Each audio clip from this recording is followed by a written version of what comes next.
گلابی و تو خراسانی باید بدانی که وقتی که پشتون سر خود سر دشمن خود رحم نمیکنه سر تو هم رحم نمیشه. متوجه باشی که به جغرافیای پشتون ها و به جغرافیای افغانستان که در این جغرافیا یک دقیقه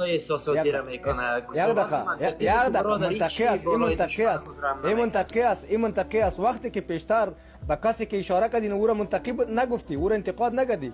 متوجه باید گفایتان باشی. اینمی رقم احساساتی گفها باید با شما زده شود. اینمی رقم شما باید کوبیده شوین. اینمی رقم باید شما را وقت داده نشود که کسی شما کی هستین. اینمی حال ما شما پرسان شما کی هستین که سرزمین جغرافیای افغانستان صحبت میکنیم. ما شما پرسان میکنیم افغان هستین. وقتی که افغان هستین خب بیا افغانیت را قبول کنین. وقتی که افغانستان نیست از کدام حد و حدود شما استفاده بحث سر جغرافیای سیاسی جغرافیای افغانستان صحبت میکنیم. از کدام اصول، از کدام مقررات، از کدام سیاست شما سر جغرافیای ما صحبت میکنین، شما سر خاک ما صحبت میکنین، باز ما را میگوین که احساساتی نشوین. هزار بار احساساتی میشیم، هزار بار احساساتی شدیم. تو کی هستی؟ از کدام ادرس بر افغانیت صحبت میکنین و بر افغانیت توهین میکنین؟ باز از ما این تقاضا را هم داره که ظاهر احساساتی نشوین.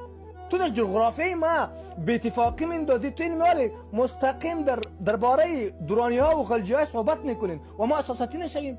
تو یعنی چی میگی؟ تو چی رقم گفا میگی؟ پیشتر گفتین نه هیچ وقت فرار نمیکنیم، هیچ وقت فرار نمیکنیم. تو در مقابل طالب نخیستی، ما در مقابل طالب خوستیم. تو طالب را نکشتی، ما طالب کشتیم. من ظهیر بارکزی طالب را کشتیم، من ظهیر بارکزی را طالب را کشتیم و میکشیمش هم باز. تو در مقابل طالب هیچ ارخیز نمیکنی. بازم اینمی طالب اگر برتان بگوید که بیا در سرسیس جوجاری در پارل تکشینم بیا امرایتان اینمی احمدی مسعود امرایشان میره کتشان میشینه ولی من نمیشینیم کتش.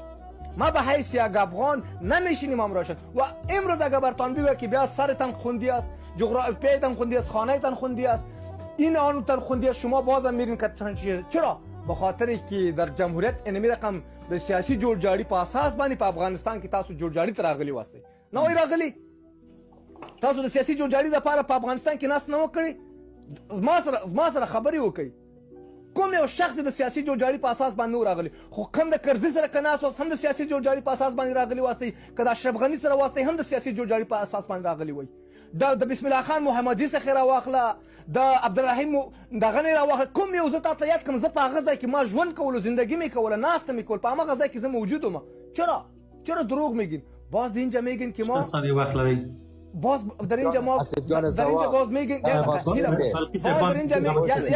آخرین گپ میزه، باز در اینجا ما میگین که ظاهر تو احساساتی نمیشه. هزار بار احساساتی میشیم وقتی که در جغرافیای ما، وقتی که در خاک ما انگوشکاری میکنی و پلانهای بیگانه را میاری در اینجا عملی میکنی و ما پشتونها را به دو تقسیم میکنی. اینا را باز ما احساسات